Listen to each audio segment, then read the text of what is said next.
I'm going to read off just some polling, and this is going to go quick because I don't want to bore you too much. But out of polls I trust. So I look at polls I trust, and I'll go through some polling averages. But out of polls I trust, Pennsylvania, Trump up 3. Arizona, Trump 5. Michigan, Trump up 3. Nevada +6. Georgia has Harris +2. North Carolina, Trump +2. Wisconsin, Trump +2. So Trump is in. This is. I don't want to say it's his race to lose, but a lot like 2020, it's his race to lose. It was 3 weeks ago. We know people are voting now. We do have. I'll get into the impact of hurricanes a little bit later. But if you look at the media, what does everybody quit? They quit talking about state-by-state polls. What are they talking about? Well, they talk about national polls and polling averages, right? Oh, let's go with the Real Clear Politics polling average. Let's go with the New York Times Siena polling average. Let's go with 538 polling average. Well, like baseball, right? Anybody who knows baseball and averages, we have averages because it regresses to the mean, right? So I'm just picked out 2.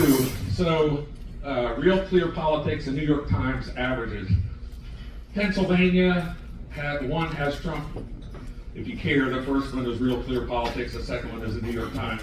But they have Trump +0.3, and New York Times has Harris +1 in Pennsylvania. Arizona, Trump +1, Trump +2. Michigan, Trump +0.9, tied with the other average. Nevada, Trump 0.2, tied. Georgia, Trump 0.5, tied.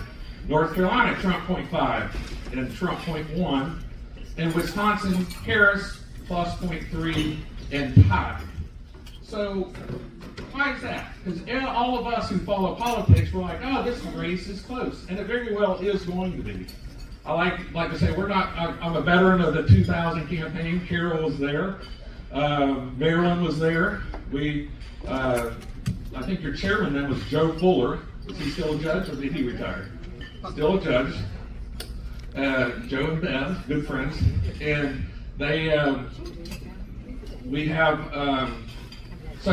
you talked about one vote earlier. 2000, we had 6 million votes cast in Florida, and we were separated by 537. 537. So it was a close race. And we've had close races since. 2016, we had 5 states within about 22,000 votes. 2020, we had about 5 states within about 22,000 votes. 1948, Harry Truman, remember the Dewey Beach Truman newspaper, right? Guess what? 5 states, about 22,000 votes. Right? So we've had close elections before. The other thing people are talking about, this is kind of an interesting thing that the news media is doing to try to motivate Democrat voters, right? We're going to talk about polling error, right? Because we know in 2016, they had Hillary +8 in Pennsylvania, Trump wins, right? So now the media is talking about, hey, we're going to talk about polling error because we can't run from it anymore. We can no longer run from it. So, but instead of just looking at a presidential year, like 2024, I'll give you a news flash in a second, they're also looking at the polling error from 2022. Remember the big red wave? We're going to have this congressional red wave. And it didn't materialize. And so they're trying to now say that, okay, to try to keep Democrats motivated, if you include polling error and you kind of crunch these numbers, Jennifer will tell you that I'm trying to get to Rain Man, and maybe I try not to make this like Rain Man. So if you look at these numbers, if you use the polling error and you just crunch the numbers, I won't go into how you do it, but you have Pennsylvania, Harris +2, Arizona, Harris +1, Michigan, Harris +6, Nevada, Harris +3, Georgia, Trump +1, North Carolina, tied, Arizona, Harris +1.